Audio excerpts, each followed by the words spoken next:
Boys, it is my birthday. Okay? It is September 13th, the year of our Lord 2024. Thank you. Now, you may be asking, Uncle Idol, it's your birthday. Why are you at home on a Friday night at 8 o'clock in the evening on your birthday?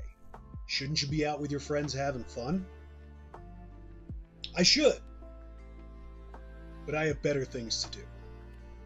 Follow me. There's a lot going on this screen. We're going to talk about it. What I have for you here is a TerraZone farming machine. Can do bosses, can do all that stuff, but it's for just going through Terror Zones and having a good time. There's no way to really explain it other than it uses Death Century as its primary mechanic paired with Chaos. So Chaos lets you Whirlwind, so most of our damage comes from the Whirlwind and the Dragon Tail, and then the Death Century blows up the first poor guy that gets just shredded. So stats, pretty simple stuff. We want enough strength to wear our gear. I do a little extra because I swap my gear around a lot, and I don't like restatting, so I give myself a buffer in both strength and dexterity, enough to wear your gear. Everything else in vitality. Let me put my clothes on real quick. And if you do what I do, you're going to end up around here. You want these two max, and these two are annoying. That's late season. We'll get to that. Okay, let's look at the gear. Like I said, we use Chaos. It's a rune word you all see, you all want to use. Allow me to show you how. You want to get a Claw, you want to get a Runic Talon because it boosts your trap laying speed. Anything works because these things are not easy to find and they are not cheap. So whatever you can get, just get it, and then later on down the road upgrade it. Preferably a faster Claw. For this build, you get a break because we don't need to stat for Lightning Sentry. We don't need to stat for a Weapon Block. We don't need any of those good skills. So we're going to stat for Death Sentry because that's our primary. And we're going to go stat for Blade Shield, which I'll explain later. But yeah, that's Chaos. And it's the core of the build. Now, another item you guys have always seen. Maybe you've made it once or twice, but it's always just sat in your stash. Today we fix that. I'm going to add a new item to your list that you're going to want to get. And it's expensive as shit. No one knows why it's so expensive. It's an off-meta item. People use it on like their Javazons, and they don't even need it. It just makes your build expensive for no reason. The Javazon players are weird. But yes, you're going to want to get it on this build. Doesn't matter what you roll. Don't look at it if it's bad. Just pretend it's pudding.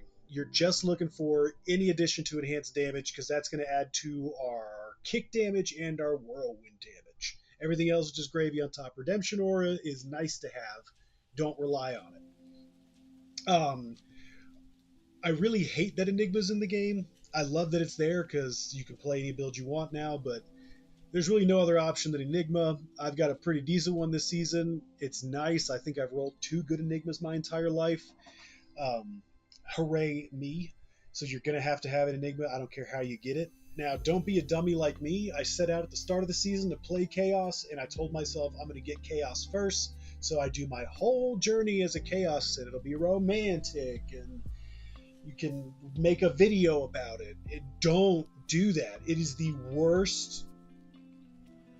Get Enigma first. There's a reason you get Enigma first.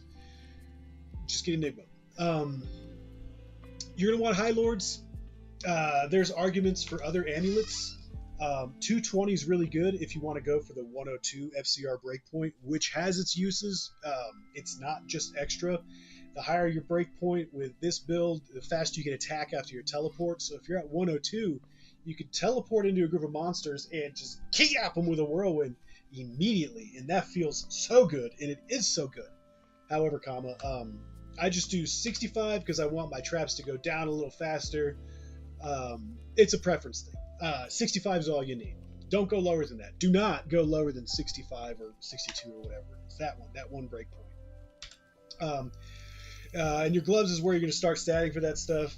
Really all you're caring about is your breakpoints. The numbers you see here, these don't matter as much. I mean, I know that sounds weird to say, but they don't. Things are going to die immediately. Now that I said damage doesn't matter, I have on my damage gloves, If I'm killing Diablo or Bale, I'm putting either these guys on or these bad boys for Crushing Blow.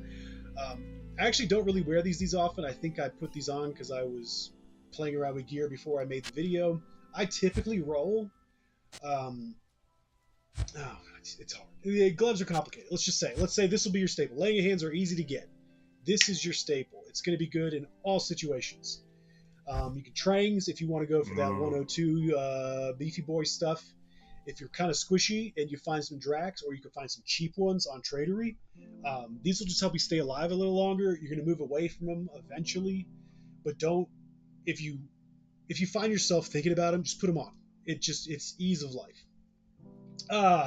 If I'm farming Terror Zones for a long time and I know I'm just going to be grinding them out, I put these gloves on every time. You're hitting a lot of trash in Terror Zones, and this proc will increase your chance to hit them by about 2%, which doesn't seem like much, but it is very noticeable. It is very, very noticeable. And on this build, you don't really have to kill everything on the screen. You just have to kill one thing, and then your Death Sentry will take care of the rest. So you just need your stuff to hit. You just need it to hit, which makes me think about the amulets, because I also have squirreled away. Sometimes I'll put on Atmos Scarab for the same reason. The attack. This is an old man's. This is like a wisdom amulet. This is for if you've been alive for a long time, you just know what's good in life. I'll put this on for bosses sometimes, depending on how I'm switching my gear around. I said I switch it a lot. The amp damage will proc on Bale or Diablo, and the attack rating, it just goes and adds to that. You just want your stuff to hit. You just want it to hit. We've all played World of Warcraft. You got to get hit capped. Blah blah blah. Belt interchangeable. Again, you're going for breakpoints. Right now, I'm using this for the cast speed. The skills are nice. The slowest target is cool. I basically only noticed it on Diablo and those elites in Act 5 that have the axes. I always forget their name. But you're looking to hit your breakpoints here. Now, Gold Rab. I played this game for like 20 years, right? It wasn't until Resurrected came out I noticed it had increased attack speed on it. Depending on how my gear is, I always try to wear this belt instead because, the magic fine's nice. With the attack speed, it'll help you get to that breakpoint a little easier. Don't have it in this current setup, but just know this is an option. Verdungos, kind of like the Drax. If you're squishing up and you happen to palm one of these, you get a cheap one. I don't know what it is about this belt because it's very plain and very simple, but once you put it on, you don't die anymore. I mean, obviously, it's got a big chunk of vitality, and that goes further with your CTA and the damage reduction, but it's one thing to know that, okay, if I put that belt on, I'm going to be a little tougher. It's another thing to put it on and just not die again. It is remarkable. Another thing I always try to wear, but you're more likely going to end up with this setup, and you'll decide which of these old man pieces you want to put on. Very proud of my boots. Very proud of my boots. Haven't seen anybody do this. I up my Gore Riders. With your Dragon Tail, your damage comes from your boots, not from your weapon. Our weapon only affects our Whirlwind. So you're going to see most people using these. And I did. Until a week ago, when I sat and thought for a second. So these boots are technically heavier. They technically do more damage. And I always assumed it was a sizable amount more, right? Because why else would everybody use them? I know the Dex is nice, and I know they're great for PvP for the FHR, but we're not PvPing.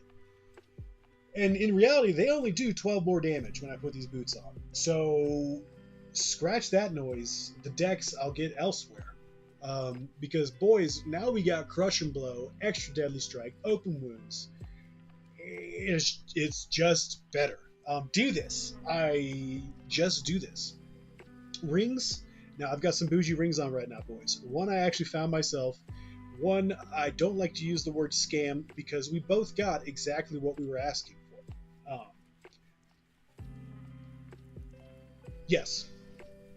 You're going to want casting speed on both. Everything else is gravy, but to hit your breakpoints, you're going to need casting speed on both. Well, not going to need. Technically, you can swap these out for tranks, but you're going to want casting speed. And these don't have stats on them, but the resistances, as you can see, boys, these resistances.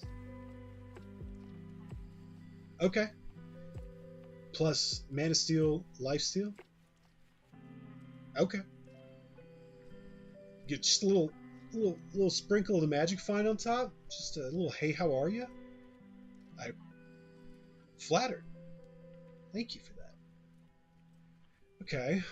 What are we talking about? Swap, CTA, Spirit. Get over it. What do I want to say about this? It's an Annie. You're gonna want one better than this. In my opinion, this is a really, really good Annie. I don't care about the stats. I care about the resistances and the or XP resistances stats in that order for me. In my opinion, I'm not thinking about Annie anymore. I'm not going to spend money to get the extra 9 stats. Some people do. A lot of people, will spend some money like to go on one of those websites and buy runes. Um, you could probably get a better one for like $3 or $4. I don't want to do that. I will, but I'm not gonna. Torch, same deal. You're gonna want one of these. The better, the better. You want one of these. The better, the better. Um, so with charms, I like to have run speed on them. I like to have a thing above it and then faster run walk on the bottom. Still early-ish in the season. I'm coming up, boys. Look at the gear I have is not cheap. You have the blood and bones I had to walk through to get the poor guy that I janked this ring off. I feel bad because, man, you got to work some stuff to get the things you need in this game. You're not going to find it all. Streamers don't find it all. They're lying. I guarantee you, they're lying if they say they're finding this shit. Yeah. Oh, that guy. Okay, enough about that. Skills. Okay. Why do we use Death Sentry? Because Lightning Sentry only does 1,000 damage, and this does way more, and it has Corpse Explosion. No doubt. I was telling you about the Claw. The Claw. Why do we get Blade Shield and the Claw? This skill is a must-have. It's a must-have. We don't want to go up into it, but it does so much work in the background that you'll notice it when it's gone. But we don't want to spend 4 points just to get it. So no one cares about Blade Shield and the Claw, so it's not going to add the value that much. So that's why we do that. So yeah, we max these two for the synergy, and everything else we forget about. We actually get Claw Mastery because we use Whirlwind. This doesn't affect our kicks, but it affects our Whirlwinds. We get it for the hit rating. The damage is nice. You're not going to notice too much of it, but we just want our stuff to hit. The added crit, nice. I used to not talent down to this, but I want my CTA buffs to stick on my summon, and if you use this on a Claw, your summon's going to disappear when you switch to your CTA. It's no fun. So I just spend the points and I go down. We max Venom because that's a big number. Oh, that's a big number.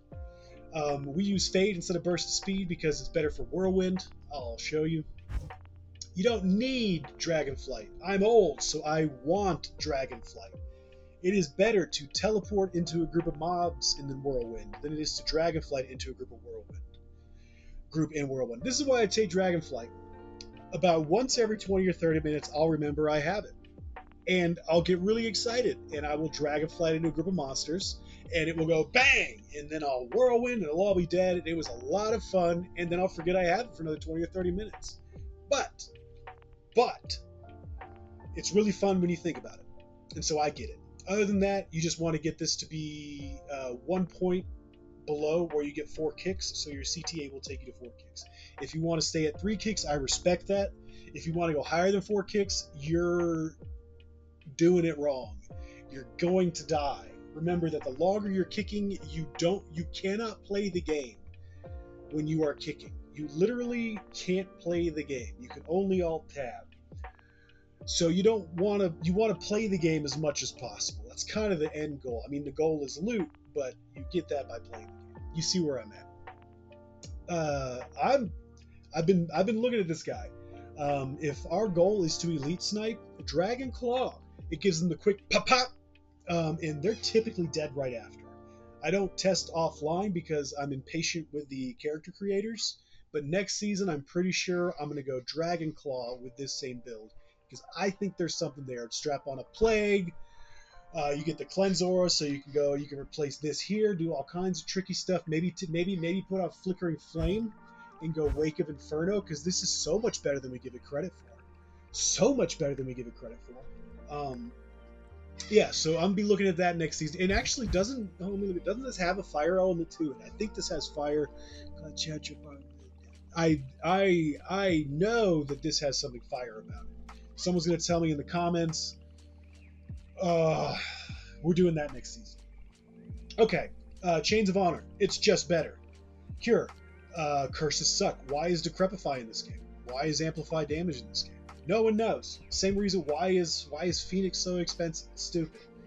Infinity for doing terror zones, because it's faster for trash.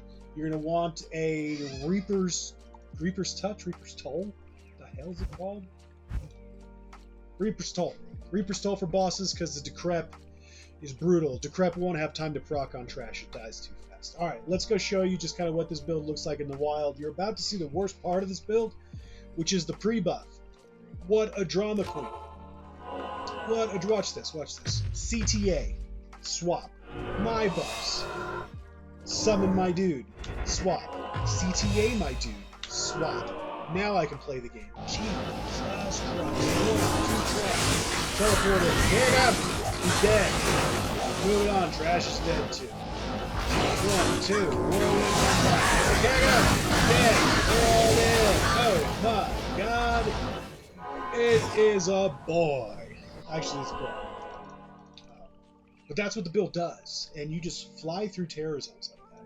It's crazy fun because you're pushing lots of buttons. You feel like a hacker. You've got auras going everywhere. Corpses are exploding on the edge of your screen. There's lightning bolts are going. Pets' heads are falling off.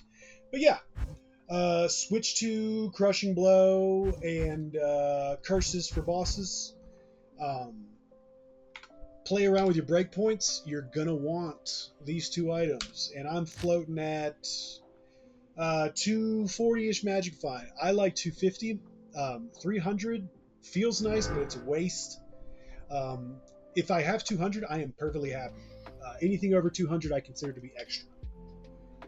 Anything below 200, I consider to be for poor people.